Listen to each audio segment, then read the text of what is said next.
When there were no antibiotics, people relied on what they had in nature. One of the most famous natural antibiotics was this. It's a clove. People use cloves when inflammation starts, when the body does not give rest, when something in it is on fire. I pour 250 milliliters of water. I add 3 cloves, no more, so that the tea is not bitter. Cloves are widely considered one of the strongest natural antiseptics.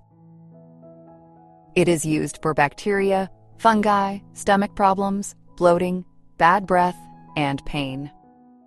I'll wait for the water to boil. When the water boils, reduce the heat and cook for 5 to 7 minutes. I will cover and leave for 3 minutes to extract the aromas. This tea is not drunk out of habit. It is drunk when you need to help your body. Drink 1 cup a day in the morning or after a meal, slowly, without rush.